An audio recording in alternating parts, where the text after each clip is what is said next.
हर क्षेत्र में एक साथ अनेक प्रकार के कदम उठाए जा रहे हैं, निर्णय किए जा रहे हैं और निर्णयों को तेजी से जमीन पर उतारने के लिए हर कोई कोशिश कर रहा है। ये दिखाता है कि भारत इस क्राइसिस को अपॉर्चुनिटी में बदलने के लिए कितना गंभीर है, कितना कमिटेड है। आज हम सिर्फ कॉमर्शियल कोल माइनिंग के लिए ऑक्शन ही लॉन्च नहीं कर रहे हैं, बल्कि कोल सेक्टर को दशकों के लॉकडाउन से भी बाहर निकाल रहे हैं।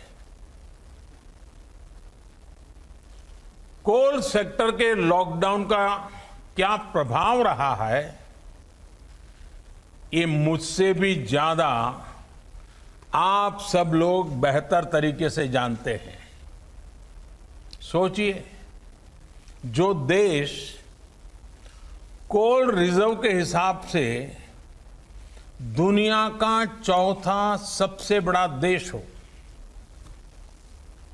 जो दुनिया का दूसरा सबसे बड़ा प्रोड्यूसर हो, वो देश कोल का एक्सपोर्ट नहीं कर रहा है, बल्कि हमारा देश दुनिया का दूसरा सबसे बड़ा कोल इंपोर्टर है, कोल आयात करता है। बड़ा सवाल ये है कि जब हम दुनिया के लार्जेस्ट प्रोड्यूसर हैं, एक प्रकार से लार्जेस्ट प्रोड्यूसर के जो मेन ग्रुप हैं, हम उसमें से एक हैं। अगर ये सच्चाई है तो हम लार्जेस्ट एक्सपोर्टर क्यों नहीं हो सकते? और ये हम सबको अपने आप को पूछना है। और यही सवाल मेरे आप सभी को और करोड़ों भारतीयों के मन में भी हमेशा उठता रहा है। साथियों, हमारे यहां दशकों से यही स्थिति चल रही थी। देश के कोल सेक्टर को कैप्टिव और नॉन कैप्टिव के जाल में उलझा कर रखा गया था। इसको कंपटीशन से बाहर रखा गया था। ट्रांसपेरेंसी की एक बहुत बड़ी समस्या बार बार सामने आई है। ईमानदारी से ऑक्शन को छोड़िए, कोयला खदानों के अलॉटमेंट में बड़े बड़े घोटालों की चर्चा हर किसी ने सुनी है, हर समय हुई है, हर कोने में हुई है। इस वजह से देश के कोल सेक्टर में इन्वेस्टमेंट भी कम होता था और उसकी एफिशिएंसी भी हमेशा सवालों के घेरे में रहती थी।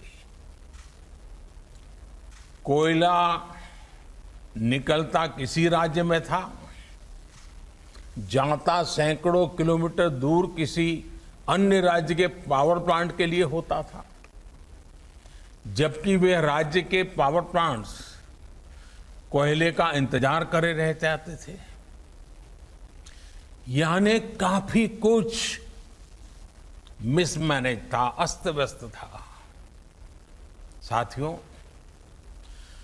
साल 2014 के बाद स्थिति को बदलने के लिए एक के बाद एक कई कदम उठाए गए। जिस कोल लिंकेज की बात कोई सोच नहीं सकता था, वो हमने करके दिखाया। ऐसे कदमों के कारण कोल सेक्टर को मजबूती भी मिली। आज बड़े बड़े रिफॉर्म्स को एब्सॉर्ब करने की ताकत उसके अंदर आ रही है। अभी हाल में हमने वो रिफॉर्म्स किए जिसकी चर्चा दशकों से चल रही थी, आप लोग भी कर रहे थे, जो अपने आप को एक्सपर्ट कमेंटेटर मानते हैं वे भी कर रहे थे। अब भारत ने कोल और माइनिंग के सेक्टर में कंपटीशन के लिए, कैपिटल के लिए, पार्टिसिपेशन और टेक्नोलॉजी के लिए पूरी तरह से खोलने का बहुत बड़ा फैसला लिया है। इसका भी ध्यान रखा गया है